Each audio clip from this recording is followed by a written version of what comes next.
सञ्चार तथा सूचना प्रविधि मन्त्री पृथ्वी सुब्बा गुरुङलाई सञ्चार तथा सूचना प्रविधि मन्त्रालय सम्बन्धी विनियोजन शीर्षकहरूमाथिको छलफलमा उठेका प्रश्नहरूको जवाब दिन अनुमति दिन्छु।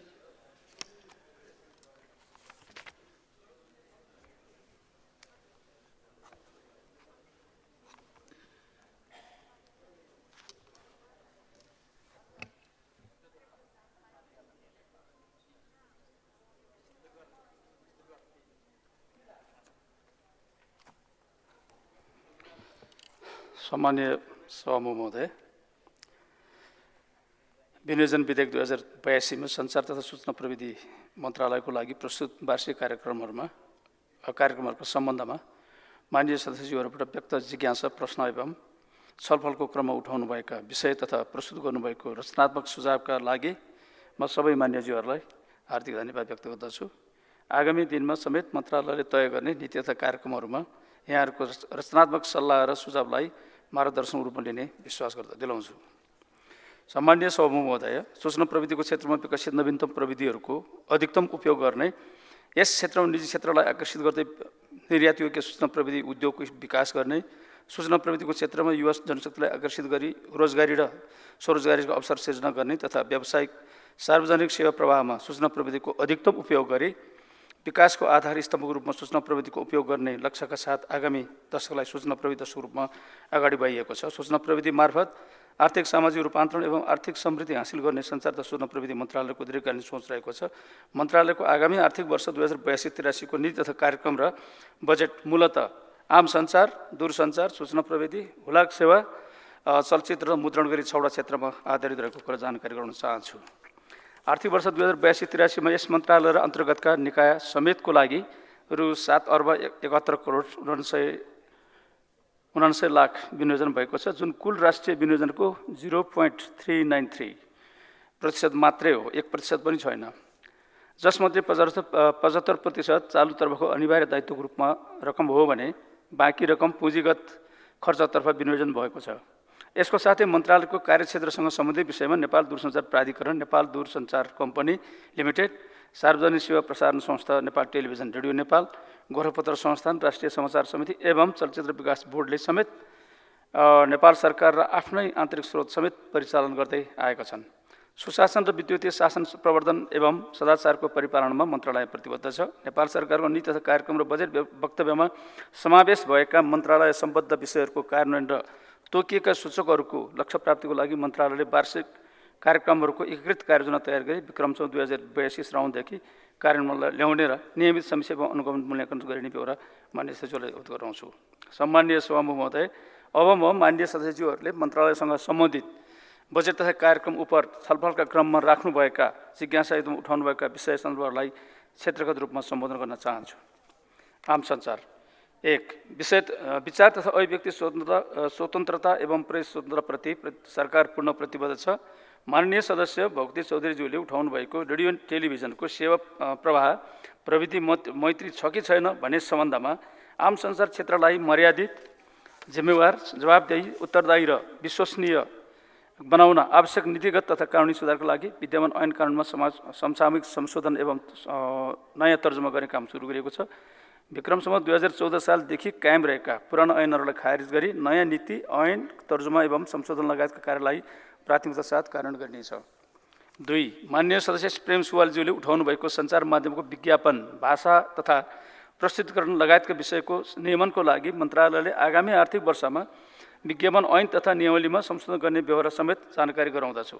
विज्ञापन बजारलाई नियमित र व्यवस्थित गरी व्यावसायिक वातावरण प्रवर्धन गर्ने र आम उपभोक्ताको हक हितलाई सुनिश्चित गर्न प्रदेश सरकार र स्थानीय तह तथा सम्बद्ध पक्षसम्म समन्वय गरिनेछ। विज्ञापन ऐनलाई तीनवटै तहको समन्वय र सहकार्यमा प्रभावकारी कार्यान्वयन गरी गुम्दै गएको विज्ञापन बजारबाट प्राप्त हुने राजस्व वृद्धिमा जोड दिएको छ। लोक कल्याणकारी विज्ञापनको प्रकाशन प्रसारणलाई व्यवस्थित र पारदर्शी बनाउँदै लगिनेछ। लोक कल्याणकारी विज्ञापन पत्र पत्रिका वर्गीकरण तथा प्रसारण माध्यमको क्षमताको आधारमा समानुपातिक रूपमा वितरण गरिँदै आइएको छ। लोक कल्याणकारी विज्ञापनको लागि रु 28 करोड विनियोजन भएको कुरा जानकारी गराउन चाहन्छु। 4 पत्रकार र पत्रकारिता क्षेत्रसँग सम्बद्ध संस्थाहरूको विकासमा सहयोग पुर्याउन सरकारले समय समयमा उपलब्ध गराउने अनुदान तथा आर्थिक सहायताको बाँडफाँड र खर्च प्रक्रिया पारदर्शी बनाउन पत्रकारितासँग सम्बन्धित सङ्घ संस्थाहरूलाई अनुदान तथा आर्थिक सहयोग वितरण सम्बन्धी कार्यविधि 2080 अनुसार मन्त्रालयबाट अनुदान वितरण र अनुगमन गर्ने गरिएको छ। नेपालको संविधानले समावेशी समाजको लागि गरेको दिशानिर्देश बमोजिम मन्त्रालयका कार्यक्रम पनि सामाजिक विविधतालाई सम्बोधन गर्ने गरी प्रस्ताव गरिएको छ। आम सञ्चार माध्यममा सबै नागरिक पहुँच स्थापित गर्न गोरखापत्रबाट 45 भाषामा, सार्वजनिक प्रसारण रेडियो नेपालबाट 25 भाषामा समाचार प्रसारण हुन्छ। नेपाल टेलिभिजनबाट 14 भाषामा समाचार प्रसारण एवं कार्यक्रम प्रसारण हुन्छ र राष्ट्रिय समाचार समितिबाट 3वटा मातृभाषाका अतिरिक्त नेपाली र अङ्ग्रेजीमा पनि कार्यक्रम प्रकाशन तथा प्रसारण हुँदै आएको कुरा जानकारी गराउन चाहन्छु। आगामी आर्थिक वर्षमा थप भाषाहरूमा समेत समाचार सामग्री प्रकाशन र प्रसारण गर्नेछ। सार्वजनिक प्रसारण संस्थाबाट प्रकाशन प्रसारण हुने समग्र कन्टेन्टको गुणस्तर वृद्धि गरी दर्शक तथा श्रोता मैत्री बनाउँदै लगिनेछ। समाज रूपान्तरणको इतिहास बोकेका पुराना सामग्रीहरू भावी पुस्ताको लागि समेत सुरक्षित गर्नका लागि गोरखापत्र दैनिकको 92 वर्षका सामग्रीहरू डिजिटल अर्काइभ गरी सुरक्षित गरिएको छ। रेडियो नेपालका 55,421 अडियो कन्टेन्टको अर्काइभिङ गरिसकिएको छ। पुराना सर्वे दृश्य सामग्रीको डिजिटल अर्काइभिङ गर्ने कार्यलाई आगामी वर्षमा समेत निरन्तरता दिइनेछ। जानकारी गराउन चाहन्छु। प्राकृतिक विपदबाट हुन सक्ने क्षतिको न्यूनीकरणको लागि आगामी आर्थिक वर्षदेखि रेडियो नेपाल मार्फत विपद पूर्व सूचना प्रणाली र दूरसञ्चार सेवा प्रदायक मार्फत SMS द्वारा विपद पूर्व सूचना दिने व्यवस्था मिलाइएको छ। माननीय सदस्य अमनलाल मोदीज्यूले उठाउनु भएको सामाजिक सञ्जाल सञ्चार माध्यम आदिको समाचारलाई कसरी विश्वसनीय बनाउने भन्ने सम्बन्धमा विभिन्न सञ्चार माध्यमहरूलाई तथ्यमा आधारित र आधिकारिक सूचना सामग्री उपलब्ध गराई पत्रकारिता क्षेत्रको विश्वसनीयता वृद्धि गर्न प्रेस काउन्सिल नेपालबाट अनुगमनलाई प्रभावकारी बनाइएको छ। सामाजिक सञ्जाल युट्युबलाई व्यवस्थित सञ्चालनलाई विशेष अभिलेख एवं सूचीकरण गर्ने, नियमित अनुगमन गर्ने, पत्रकार आचार संहिता अभिलेखीकरण गर्ने कार्य प्रेस काउन्सिल नेपालबाट भइरहेको छ। साथै पत्रकार आचार संहिता विभिन्न 6 भाषामा अनुवाद गरी प्रचार प्रसार गरिएको छ। राष्ट्रिय समाचार समितिलाई 24 घण्टा सञ्चालन गरिएको छ। यसबाट सञ्चार माध्यम र आम नागरिकमा समयमै तथ्यपरक समाचार सम्प्रेषण भएको कुरा जानकारी गराउन चाहन्छु। माननीय सदस्य प्रेम सुवालज्यूले सार्वजनिक प्रसारण माध्यमलाई सरकारमा जाने दलको मुखपत्र नबनाउने भन्ने सम्बन्धी सुझाव दिनुभएको छ। सार्वजनिक प्रसारण नेपाल टेलिभिजन र रेडियो नेपाल र गोरखापत्रबाट तथ्यमा आधारित समाचार प्रकाशन प्रसारण एवं गुणस्तर अभिवृद्धिका कार्यक्रमहरू सञ्चालन गर्न र प्रेस स्वतन्त्र सहित सबै राजनीतिक दल र अन्य सूचनाहरूलाई प्रकाशन र प्रसारण गरिएको तथ्य दिँदैछ। NTV वोल्ड च्यानल सञ्चालन गरिनेछ र कोलपुर तथा इटरी प्रसारण केन्द्रमा समेत थप समावेशी कार्यक्रमहरू सञ्चालन गरिएको छ। पत्रकारको न्यूनतम पारिश्रमिक सम्बन्धमा न्यूनतम पारिश्रमिक निर्धारण समिति, नेपाल पत्रकार महासङ्घ, सूचना तथा सञ्चार प्रसारण विभाग र प्रेस काउन्सिल नेपालबाट संयुक्त रूपमा अनुगमन हुने गरेको छ। न्यूनतम पारिश्रमिकको व्यवस्थालाई प्रभावकारी रूपमा कार्यान्वयन गर्न सूचना तथा प्रसारण विभागबाट उपलब्ध हुने सेवा सुविधा प्राप्त गर्दा सम्बन्धित सञ्चार प्रतिष्ठानले पत्रकारहरूलाई भुक्तानी गरेको मासिक पारिश्रमिकको पेरोल समेत बुझाउनु पर्ने व्यवस्था गरिएको छ। माननीय सदस्य कान्तिका सेजुवालज्यूले उठाउनु भएको सामाजिक सञ्जाल विधेयक ल्याउनुपर्ने भन्ने सम्बन्धमा सामाजिक सञ्जालको सञ्चालन तथा व्यवस्थापन सम्बन्धी विधेयक 2081 सङ्घीय संसदमा दर्ता भइसकेको र सामाजिक सञ्जालको सञ्चालन तथा व्यवस्थापन कार्यविधि 2080 हाल कार्यान्वयनमा रहेको ब्यौरा अवगत गराउँदै सोही बमोजिम सामाजिक सञ्जालको प्रयोगलाई व्यवस्थित बनाउँदै लगिनेछ। सामाजिक सञ्जाल तथा डिजिटल प्लेटफर्मको प्रयोगलाई मर्यादित र व्यवस्थित बनाउन नेपालमा सञ्चालित सामाजिक सञ्जाल प्लेटफर्महरूलाई दर्ता गर्ने प्रबन्ध मिलाइएको छ। यसका अतिरिक्त नेपाली कन्टेन्टमा आधारित कम्युनिटी गाइडलाइन्स र नागरिक स्तरमा चाहिँ फ्याक्ट चेकिङ प्रणालीको विकास गर्ने प्रक्रिया थालनी गरिएको छ। नागरिकले सार्वजनिक सरकारको सूचना माग्ने र पाउने सूचनाको हकको सुनिश्चितताको लागि सरकार प्रतिबद्धता व्यक्त गर्दछ। सूचनाको हक कार्यान्वयन गरी सार्वजनिक निकायहरूलाई जिम्मेवार जवाबदेही पारदर्शी बनाउन राष्ट्रिय सूचना आयोग सक्रिय रहेको छ। दूरसञ्चार क्षेत्रको माननीय सदस्यज्यूहरूले मोबाइल सेवा र इन्टरनेटको गुणस्तरको सम्बन्धमा उठान गर्नुभएको विषयमा आम नागरिकमा गुणस्तरीय र सुलभ मोबाइल तथा इन्टरनेट सेवा पुर्याउनको लागि मन्त्रालय मातहतका निकायबाट कार्य भएको छ। हाल 2वटा मोबाइल सेवा कम्पनी नेपाल टेलिकम र एनसेल र 107वटा इन्टरनेट सेवा प्रदायकहरूले अनुमति लिई सेवा दिइरहेका छन्। बजार प्रतिस्पर्धा र उपभोक्ताको छनौटको आधारमा उपभोक्ताले सेवा लिने गरेका छन्। यस क्षेत्रको व्यवस्थापन तथा नियमन नेपाल दूरसञ्चार प्राधिकरणबाट भइरहेको कुरा जानकारी गराउन चाहन्छु। र माननीय सदस्य भगवती चौधरीज्यूले उठाउनु भएको टेलिकमले दिने सेवाहरू प्रविधि मैत्री छ कि छैन भन्ने सवालमा देशभर गुणस्तरीय दूरसञ्चार सेवा पुर्याउन आवश्यकता अनुसार BTS, E-Node B, mobile tower, FTTH को विस्तार लगायतका पूर्वाधारहरू थप गर्ने कार्य अगाडि बढाइएको छ। आर्थिक वर्ष 2081-82 मा नै FTTH सेवालाई सदर जिल्ला सदरमुकामसम्म पुर्याइसकिएको र नगरपालिकाका र गाउँपालिकाका सबै वडाहरूसम्म विस्तार गर्ने कार्यक्रम रहेको जानकारी गराउन चाहन्छु। सेवा नपुगेका सिग्नल कम देखिएका तथा माग भएका स्थानहरूमा सेवा विस्तार तथा गुणस्तर सुधार गर्न मन्त्रालय अग्रसर छ। दूरसञ्चार प्राधिकरण अन्तर्गतको ग्रामीण दूरसञ्चार विकास कोड RTDF र नेपाल टेलिकमको वार्षिक कार्यक्रम मार्फत दूरसञ्चारको पूर्वाधार विकास र सेवाको गुणस्तर वृद्धिको लागि 753 थाने तहसम्म 4G सेवा विस्तार गर्ने र काठमाडौँ र पोखरामा आगामी आर्थिक वर्षबाटै 5G सेवाको सुरुवात गर्ने कुरा जानकारी गराउन चाहन्छु। दूरसञ्चार सेवालाई ऐनलाई समयानुकूल नयाँ बनाउने गरी कार्य भइरहेको व्यवहार समेत जानकारी गराउन चाहन्छु। मध्यपाडी लोकमार्ग र अन्य लोकमार्गमा अप्टिकल फाइबर बिछ्याई सेवाको गुणस्तर वृद्धि गरिनेछ।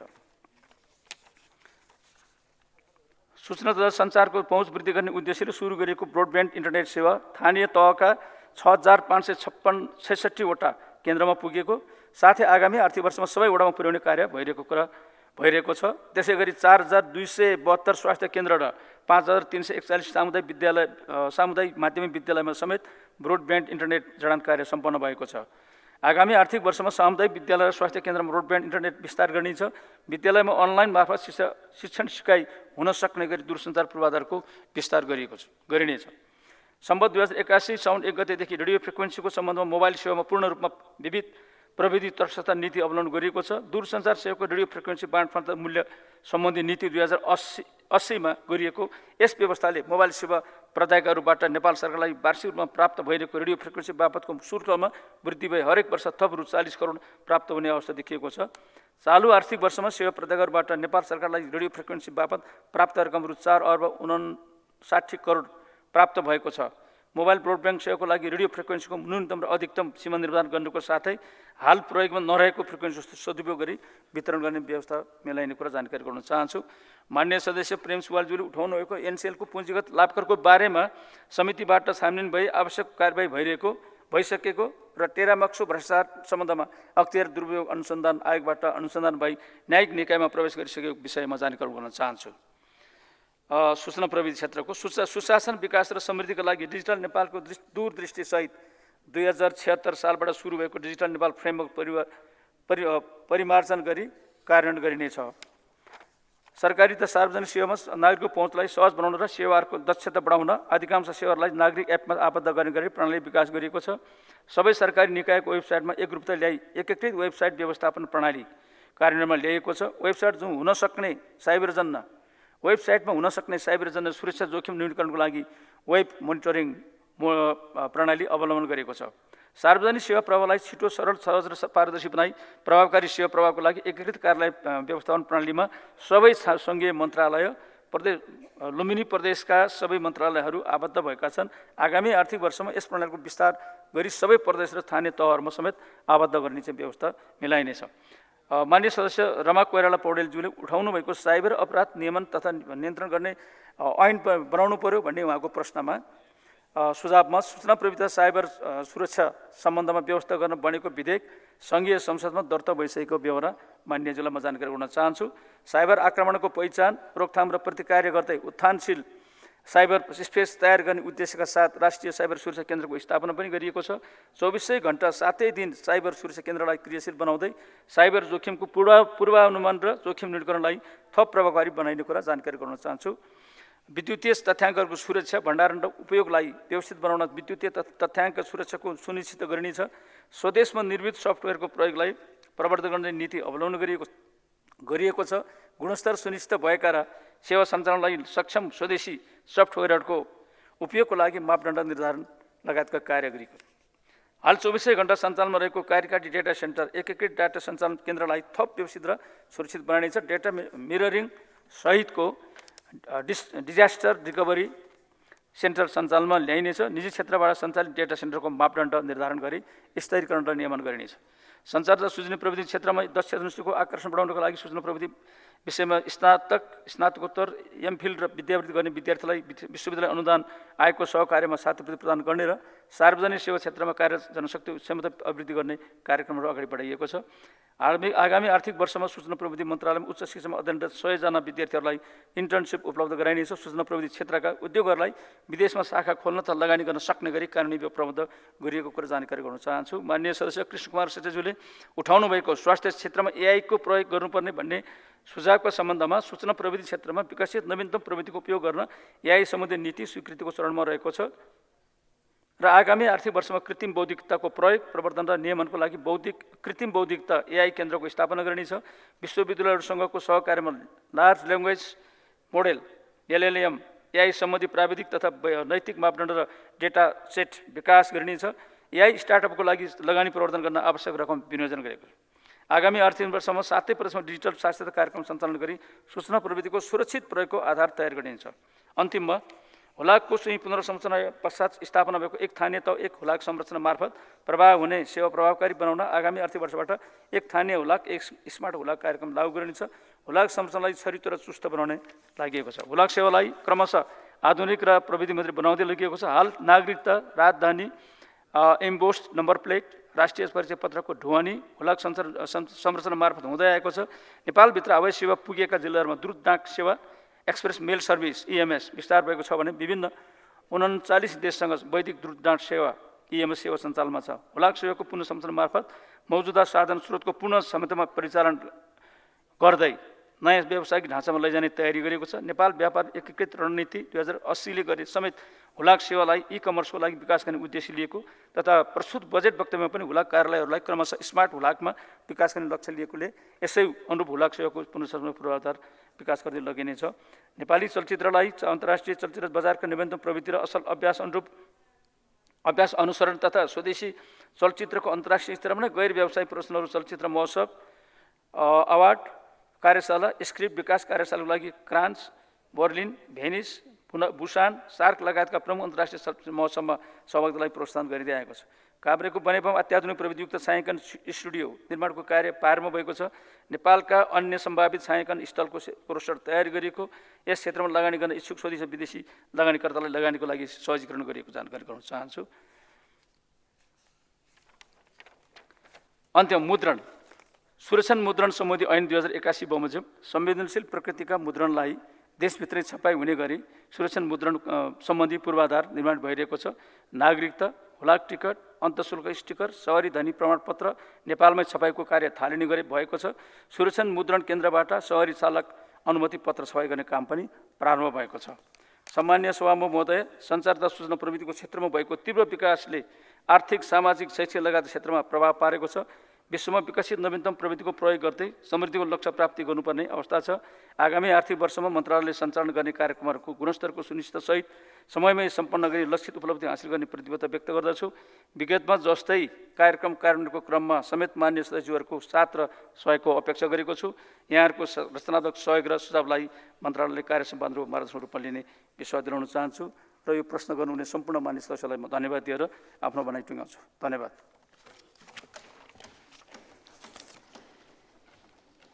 मान्य सदस्यहरू, अब उक्त स्वभावको सम्बन्धमा स्पष्टीकरण माग गर्न चाहनुहुने मान्य सदस्यहरूलाई समय दिन्छु। विनियोजन विधेयक अन्तर्गत विभिन्न मन्त्रालयहरूसँग सम्बन्धित शीर्षकहरूमाथि 2082 असार 7 गते छलफलमा भाग लिनुभएका मान्य सदस्यहरूले मात्र स्पष्टीकरण माग गर्न पाउने हुने बेहोरा मान्य सदस्यहरूलाई जानकारी गराउँछु। स्पष्टीकरण माग गर्न चाहनुहुने प्रत्येक मान्य सदस्यहरूलाई 1 मिनेटको समय निर्धारण गरेको छु।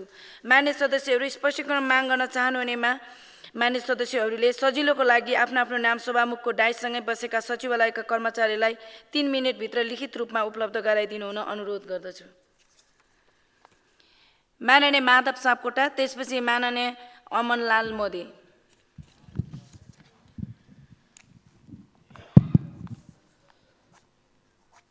सामान्य सभामुख महोदय, सामान्यज्यू मार्फत म माननीय सञ्चार मन्त्रीलाई केही जिज्ञासा राख्न चाहन्छु। चालु आर्थिक वर्षमा पूर्व सञ्चार मन्त्री माननीय रेखा शर्माले सूचना प्रविधिको हब बनाएर 10 वर्षमा 30 अर्ब निर्यात गर्ने, 5 लाख प्रत्यक्ष र 10 लाखलाई अप्रत्यक्ष रोजगारीको सृजना गर्ने लक्ष्यसहितको सूचना प्रविधि दशक भनेर कार्यक्रम घोषणा गरिएको थियो। सो कार्यक्रम अहिले देखिएन, किन होला? साइबर सुरक्षा नीति कार्यान्वयन गर्न साइबर कोर स्थापना गरी अवेरनेससम्म लगानी गर्नुपर्नेमा किन त्यसो नभएको होला र त्यसमा किन बजेट नछुट्याइएको होला? डिजिटल नेपाल फ्रेमवर्क र ई गभर्नेन्स मास्टर प्लान भनिएको छ। यसको कार्यान्वयनका लागि विशेषज्ञ कर्मचारी आवश्यक पर्छ। कर्मचारी छनौटको योग्यता निर्धारण भने गरिएको छैन। भेन्डरले बनाइदिएका र प्राविधिक रूपमा सपोर्ट गरेका अनलाइन प्लेटफर्म मार्फत सेवा वितरण गर्ने प्रणालीले दिगोपन कसरी हासिल गर्न सकेला? सरकार आफैले सफ्टवेयर बनाउने योजनामा लगानी देखेन, के योजना रहेको छ? जवाफको माग गर्दछु। धन्यवाद। लाल सलाम। माननीय अमनलाल मोदी, त्यसपछि माननीय हितबहादुर तामाङ।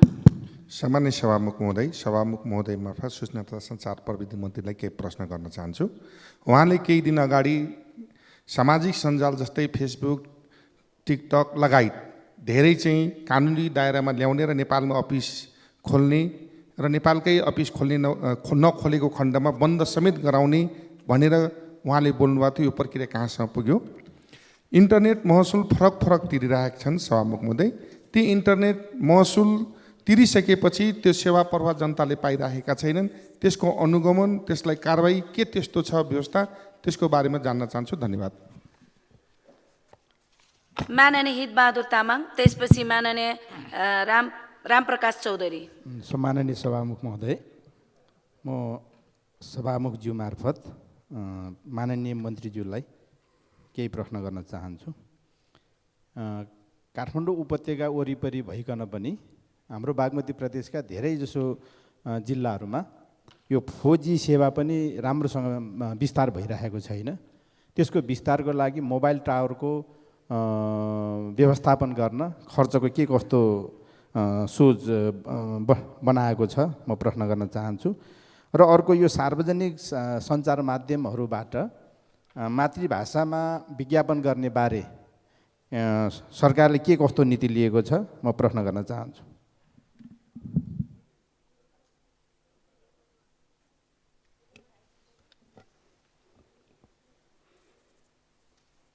माननीय रामप्रसाद चौधरी। सम्मानीय सभामुख मार्फत मन्त्रीज्यूलाई मेरो प्रश्न। सर्लाहीको कालीकोट भनेर मेरो पहिलो सम्बोधनबाट नारायण खोलाको बारेमा सम्बोधन गरेको थिएँ। सर्लाही लालबन्दी 14 नारायण खोलामा एनटिसीको टावर कपासे डाँडामा सर्वे भएको 2 वर्ष भयो, तर हालसम्म किन निर्माण भएन? र सर्लाही क्षेत्र नम्बर 1 को गाउँमा टावर नआउने र ठाउँको पहिचान गर्न र टावर राख्न के कस्तो व्यवस्था मिलाउनु भएको छ? यही मेरो प्रश्न छ। धन्यवाद। माननीय बिमला सुवेदी। सम्मान्य सभामुख महोदय, नेपाललाई एउटा पर्यटकीय हबको रूपमा विकास गर्नको निम्ति डिजिटल हबको रूपमा को कार्यक्रम जो 10 वर्षमा 30 अरब निर्यात गर्ने र 5 लाख प्रत्यक्ष र 10 लाखलाई अप्रत्यक्ष रूपमा रोजगारी सिर्जना गर्ने गरी लक्ष्य सहितको सूचना प्रविधि दशक कार्यक्रमलाई अहिलेको सरकारले किन निरन्तरता दिन सकिरहेको छैन? यो दिँदा सरकारलाई के अप्ठ्यारो पर्छ र देशलाई के अप्ठ्यारो पर्छ? सम्मान्य मन्त्रीज्यू, म मन्त्रीज्यूलाई प्रश्न गर्न चाहन्छु। धन्यवाद। माननीय नारायणी शर्मा। सम्माननीय सभामुख महोदय मार्फत माननीय मन्त्रीज्यूलाई मैले एउटा प्रश्न सोध्न चाहन्छु। यो दूरसञ्चार यति बेला कुनै सुगम जिल्लामा पनि छैन भन्दाखेरि सायद अप्ठ्यारो लाग्ने स्थिति पनि हो, तर दाङकै नाका क्षेत्र जो सिमानासँग जोडिएको छ ती ठाउँहरूमा कुनै सञ्चार माध्यम अहिलेसम्म छैन। त्यहाँको समस्या अप्ठ्यारो कुनै सञ्चार गर्न नसक्दा त्यहाँका जनताहरू एकदमै आहत छन् र अहिले पनि त्यहाँ एनटिसीको कुनै टावर स्थापना गरिएको छैन। विगतमा गर्ने प्रक्रिया अगाडि त बढेको थियो, फेरि त्यसलाई चाहिँ अगाडि बढाउने योजना छ कि छैन? त्यसलाई चाहिँ अगाडि बढाउनको निम्ति के योजना निर्माण गर्नुभएको छ? मेरो प्रश्न। धन्यवाद। माननीय इतराज पाण्डे। सम्मानीय सभामुखज्यू सभामुखज्यू मार्फत म माननीय मन्त्रीज्यूलाई प्रश्न सोध्न चाहन्छु। पूरक प्रश्न। मैले मोटर बाटो नपुगेका वडाहरूमा मोबाइल टावर पुर्याउने बारे आफ्नो छलफलको क्रममा पनि राखेका थिएँ। माननीय मन्त्रीज्यूले यो बारेमा चाहिँ मलाई स्पष्ट बनाउनु भएन। यो बारेमा सरकारले कसरी सोचेको छ? अब हामी प्राकृतिक चाहिँ विपत्ति आइरहेको बेलामा मोबाइल टावरहरू चाहिँ बन्द हुने, त्यस्तो बेलामा तत्काल चाहिँ मोबाइल टावरहरूलाई व्यवस्थित गर्न सरकार कसरी सोचेको छ? तेस्रो कुरा, यो डेटा सुरक्षाका बारे सबभन्दा महत्त्वपूर्ण विषयवस्तु हो। यो सुरक्षाका बारे सरकार कसरी सोचिरहेको छ? म यो 3टा जिज्ञासा राख्न चाहन्छु। धन्यवाद। माननीय प्रेम सुवाल।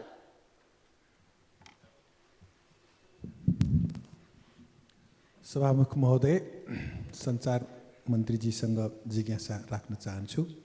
एबी न्युज टेलिभिजनका फोटो पत्रकार सुरेश रजकलाई टिनकुनेमा घर आगजानी समेत गराई ज्यान लिनेहरूबारे मन्त्रीजीलाई थप जानकारी आए कि आएन? यसबारे के कस्तो कारबाही हुँदैछ? छानबिनको रिपोर्टमा के कस्तो छ? एनसेलको पुँजीगत लाभकर समिति बनाएर टुङ्ग्याइए पनि अरबौँ रुपियाँ छली भएको तत्कालीन महालेखा परीक्षकले दृष्टि साप्ताहिकको अन्तर्वार्तामा सार्वजनिक गर्नुभएको हुँदा यसबारे संसदीय छानबिन समिति गठन गर्नुपर्ने होइन र? धन्यवाद। माननीय सदस्यहरू, अब म माननीय सञ्चार तथा सूचना प्रविधि मन्त्री पृथ्वी सुब्बा गुरुङलाई उक्त स्पष्टीकरणको सम्बन्धमा स्पष्ट पार्न अनुमति दिन्छु।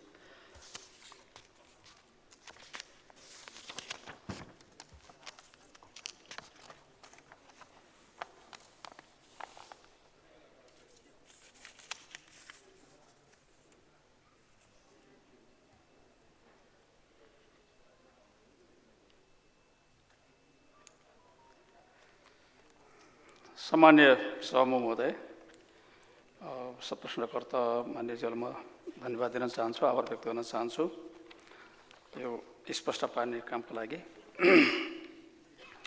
यो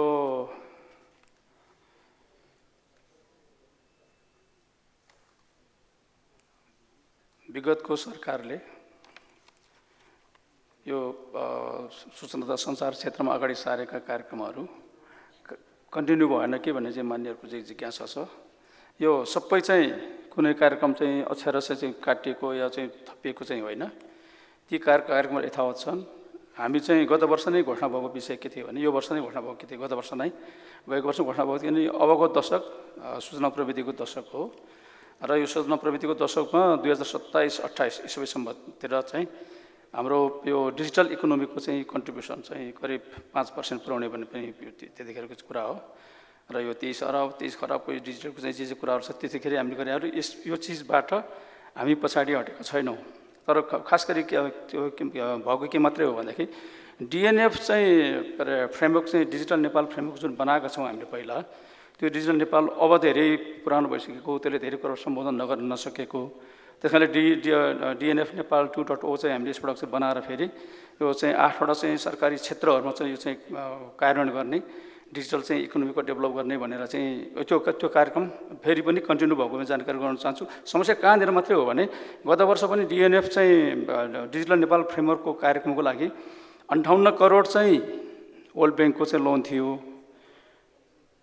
नेपाल सरकारले गर्नुपर्ने कन्ट्रिब्युसन गर्ने थोरै, तर त्यो 58 करोडमा चाहिँ 58 पैसा पनि आएन।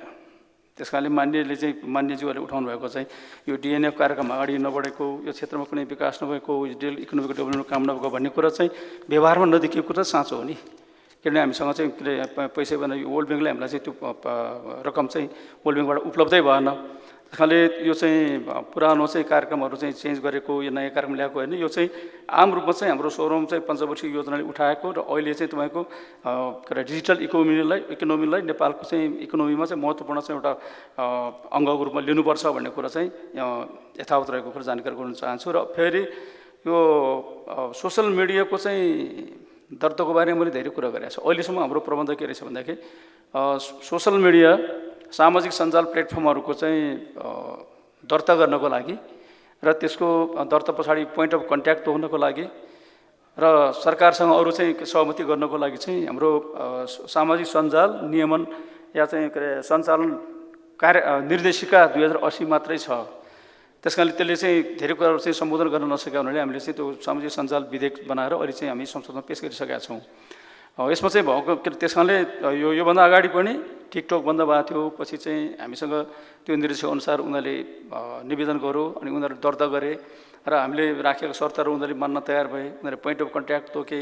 त्यस कारणले त्यो फेरि चाहिँ चलिरहेको छ र बाँकी अरू चाहिँ मेटा लगायतका अरू चाहिँ माइक्रोसफ्ट होला या चाहिँ गुगल होला यस्तो सबै चाहिँ जुन चाहिँ सामाजिक सञ्जालहरू छन् यो सामाजिक सञ्जाल प्लेटफर्म चाहिँ अहिले पनि दर्तामा आएको छैन। हामीले म यहाँ चाहिँ यो सम्मानित सदनमा भन्न चाहन्छु 3 पटक चाहिँ हाम्रो मन्त्रालयले चाहिँ दरखास्त यो चाहिँ रेजिस्ट्रेसनलाई आह्वान गर्यो। 3 पटक आह्वान गर्दाखेरि उनीहरू आएको छैन। हामीले धेरै पटक चाहिँ विभिन्न च्यानलहरू चाहिँ प्रयोग गरेर उनीहरूसँग सम्पर्क सम्बन्ध गर्ने प्रयत्न पनि गऱ्यौँ, सम्पर्क पनि गऱ्यौँ। म चाहिँ दुःखको साथ के भन्न चाहन्छु भने तिनीहरूले हाम्रो देशलाई एउटा सोभरेन कन्ट्रीको रूपमा पनि नमान्ने, हामीलाई चाहिँ हेपेर बोल्ने, तिमीहरूको देशमा चाहिँ एउटा चाहिँ के अरे डिजिटल मिडिया चाहिँ सोसल मिडियालाई चाहिँ नियमन गर्ने चाहिँ एउटा चाहिँ विधेयक पनि नभएको देशमा चाहिँ भन्ने चाहिँ टाइपका आलोचनाहरू गरेर बसिराख्ने कारणले गर्दाखेरि अहिले हामी त्यसको चाहिँ अध्ययन गर्दैछौँ र त्यसको लागि अघि नै मैले भनेको छु कम्युनिटी चाहिँ तपाईँको गाइडलाइन र चाहिँ तपाईँको फ्याक्ट चेकिङका माध्यमबाट पनि उनीहरूको सबै कन्टेन्टहरू चाहिँ चेकिङ गर्ने, किनभने उनीहरू दर्ता नभएको कारणले गर्दाखेरि दर्ता भएको र पोइन्ट अफ कन्ट्याक्ट तोकेको भएको भए र त्यसको आधारमा हामीसँग चाहिँ यो उनीहरूको चाहिँ जुन कन्टेन्ट हो कन्टेन्टलाई मोडरेसन र चाहिँ फिल्ट्रेसनको चाहिँ अधिकार चाहिँ मन्त्रालयले पाएको भए, हाम्रो चाहिँ पाएको भए उनीहरूको कन्टेन्टहरू हामीले चाहिँ के अरे यो चाहिँ मोडरेसन गरेर फिल्ट्रेसनहरू यो चाहिँ भएन, यो चाहिँ के अरे हटाउनु पऱ्यो, यो चाहिँ तपाईँको के अरे सुधार्नु पऱ्यो भनेर भन्न सक्थ्यौँ। त्यो स्थिति नभएको हुनाले यसले चाहिँ एकदम धेरै प्रब्लम पारिराखेको छ। त्यसैले मैले भनेको थिएँ सबै चाहिँ मिडियाहरू चाहिँ दर्तामा आउनुपर्छ, सरकारको संविधान नेपालको संविधान मान्नुपर्छ, नेपालको कानुन मान्नुपर्छ, नेपालको नियम मान्नुपर्छ, नेपालमा व्यवसाय गर्नेहरू सबैले भनेर चाहिँ भनिरहेको छु र हामीले चाहिँ यो विधेयक पास भएपछि त यसको समस्या यसरी समाधान गर्ला। विधेयक पास नहुन्जेलसम्म चाहिँ हामीले यो जुन निर्देशिका छ निर्देशको आधारमा सञ्चालन गर्छौँ। त्यसको आधारमा पनि उनीहरू चाहिँ के अरे भन्दाखेरि आएन भने नेपालको कानुन नमान्नेहरू, नेपालको के अरे नियम नमान्नेहरू, नेपालको सरकारसँग कम्प्लाई विथ नगर्नेहरूलाई चाहिँ हामीले सधैँ मायामान राख्नुपर्छ भन्ने छैन, त्यसलाई हामी व्यवस्थापन गर्छौँ। यति कुरो जानकारी गराउन चाहन्छु।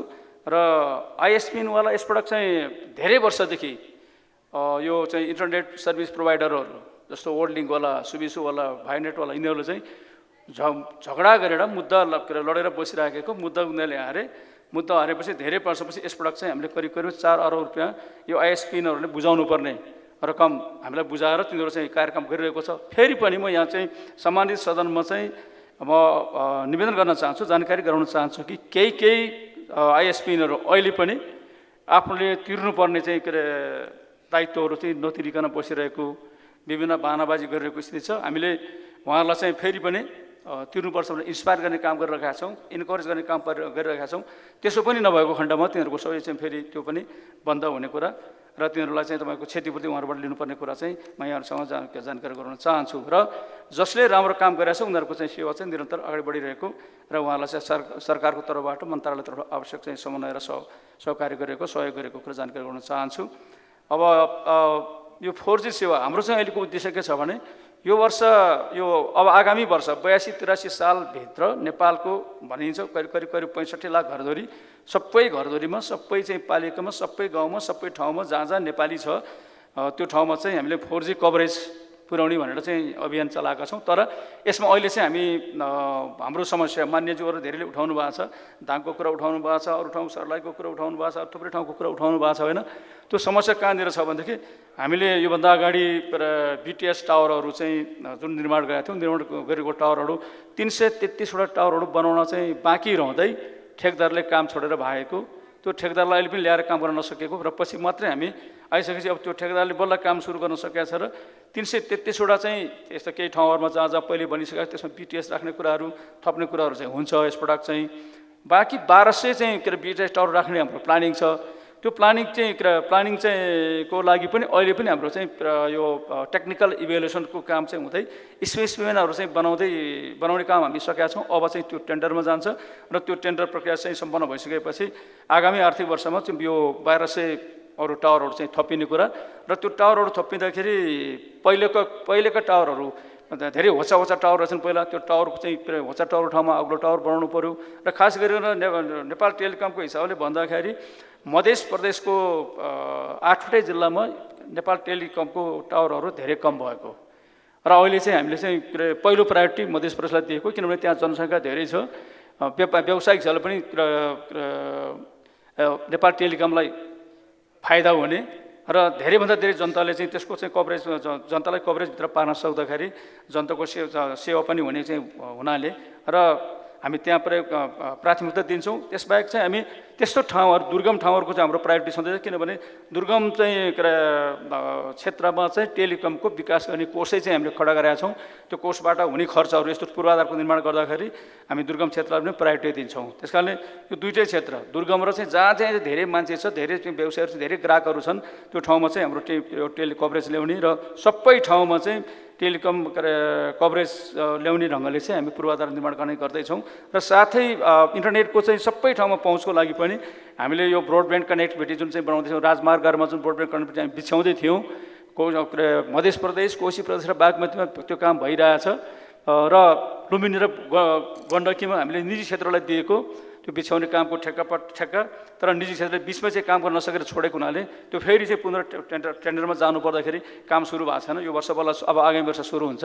त्यसरी मध्यपश्चिम र कर्णाली प्रदेशमा पनि यो ब्रोडब्यान्ड बिछ्याउने काम चाहिँ भयो भने हाम्रो सबै वडाहरूमा चाहिँ इन्टरनेट चाहिँ गुणस्तरीय इन्टरनेट सेवा पुर्याउन सक्ने, सबै वडाहरूमा पुर्याएर मात्रै हामीले ई गभर्नेन्सको चाहिँ प्रत्याभूति दिन सक्ने काम चाहिँ गर्न सकौँला भनेर चाहिँ हामी त्यो अभियानको साथ लागेका छौँ। र अहिलेसम्म हाम्रो चाहिँ ब्रोडब्यान्ड कनेक्टिभिटी इन्टरनेटको हिसाबले चाहिँ अघि मैले भनिसकेको छु, केही वडाहरू मात्रै बाँकी छ। बाँकी 6743 वडामा चाहिँ हाम्रो इन्टरनेट आउने प्रबन्ध गर्छौँ हामी र 753 पालिका केन्द्रहरू सबै ठाउँमा चाहिँ इन्टरनेट चाहिँ आउने प्रबन्ध भयो भने ई गभर्नेन्सको माध्यमबाट हामी अगाडि बढ्न सक्छौँ। एआई चाहिँ हामी प्रयोग गर्न सक्छौँ धेरै कुराहरूमा र चाहिँ हाम्रो मुलुकको प्रोडक्सन र प्रोडक्टिभिटी बनाउने कुरामा यो चाहिँ सूचना प्रविधि प्रयोग गरेर जुन चाहिँ सफलता हासिल गर्न सक्ने परिस्थिति हुन्छ त्यो चाहिँ ठाउँमा हामी पुग्न सक्छौँ भन्ने विश्वासमा यहाँलाई दिलाउन चाहन्छु।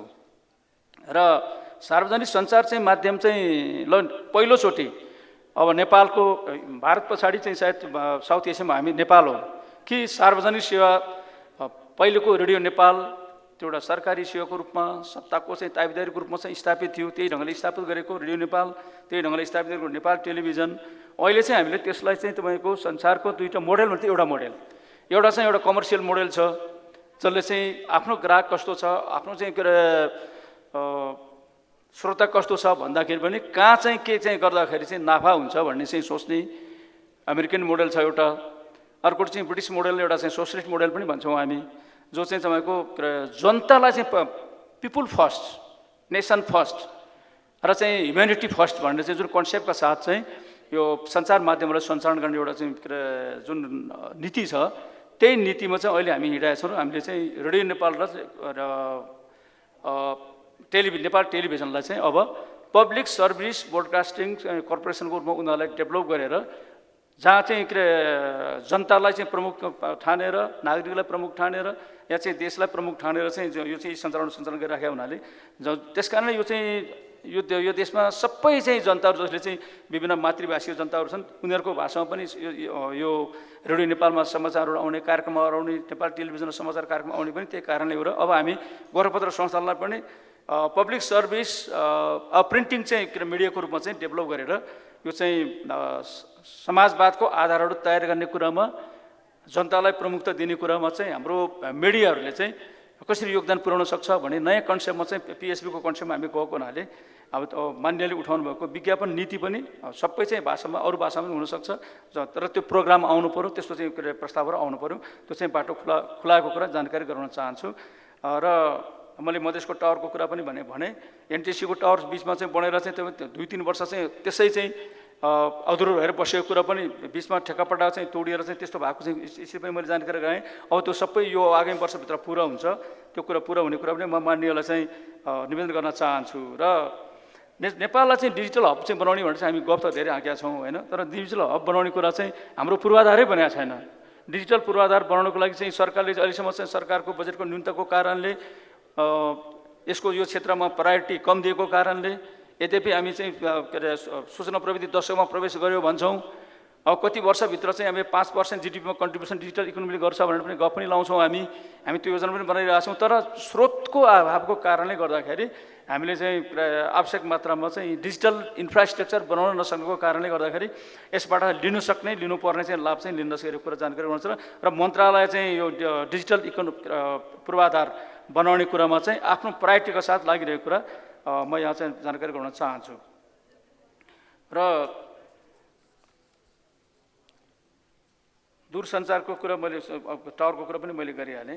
अब मोटर बाटो नपुगेको ठाउँमा चाहिँ वडाहरूमा चाहिँ यो के अरे टावर पुग्नुपर्ने हाम्रो कन्सेप्टै के छ भने मोटर बाटो सबै वडामा 6743 वडामा चाहिँ मोटर बाटो नपुग्न सक्छ, तर त्यहाँ चाहिँ हाम्रो टावर पुग्नु पर्यो।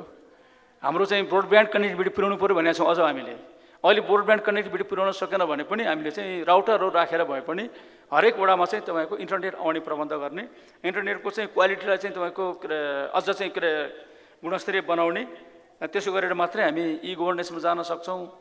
हामी चाहिँ यो फेसलेस या पेपरलेस गभर्मेन्टको चाहिँ कन्सेप्ट हामी बढिरहेको छ, त्यो कन्सेप्टमा चाहिँ जान सक्छौँ। र त्यसले गर्दाखेरि हाम्रो प्रोडक्टिभिटी बढ्न सक्छ, हाम्रो चाहिँ व्यवसाय चाहिँ बढ्न सक्छ, हाम्रो राजस्व बढ्न सक्छ भन्ने जुन कुरा गरिरहेको छौँ त्यसमा चाहिँ सरकार लागिरहेको र खास गरिकन यो चाहिँ दुर्गम ठाउँहरू जहाँ चाहिँ यस्तो चाहिँ तपाईँको प्रशासनिक केन्द्रहरू छ, प्रशासनिक केन्द्रहरूमा चाहिँ इन्टरनेट पुर्याउने, मोबाइलको चाहिँ कभरेज पुर्याउने र एकदमै धार्मिक हिसाबले, सांस्कृतिक हिसाबले, पर्यटकीय हिसाबले असाध्यै महत्त्वपूर्ण ठाउँहरूमा पनि विशेष योजना बनाएर हामी टेलिकमको कभरेजहरू चाहिँ पुर्याउने कुरा चाहिँ मन्त्रालयले त्यो चाहिँ कार्यक्रम अगाडि बढाइरहेको कुरा यहाँहरूलाई म जानकारी गराउन चाहन्छु। यो सुरेश रजकको चाहिँ कुराकानी गर्नुभएको छ। यो चाहिँ गृह मन्त्रालयले त्यतिखेर हाम्रो क्याबिनेटले चाहिँ गृह मन्त्रालयले छानबिन गरिराखेको छ भने चाहिँ छानबिनको क्रममा छ, छानबिनको क्रममा विभिन्न विषयहरू अगाडि बढेको कुरा यहाँ जानकारी गराउन चाहन्छु। र एनसिएलको छानबिनको चाहिँ कुरा मैले अघि नै यहाँहरूसँग राखिसकेको छु। छानबिन भएर त्यसको एउटा चाहिँ विधि प्रक्रिया टुङ्गिसकेको छ। यति कुरा राखेर त्यो सूचना तथा सञ्चार क्षेत्रमा अस्पष्ट भएका विषयहरू मान्य जुन कुरा उठाउनु भयो त्यो सबैलाई मैले आफ्नो लेभलबाट स्पष्ट पार्ने काम गरेँ भन्ने लाग्छ। यति कुरा राखेर सभामुख महोदय म आफ्नो बानी टुङ्गाउन चाहन्छु। धन्यवाद।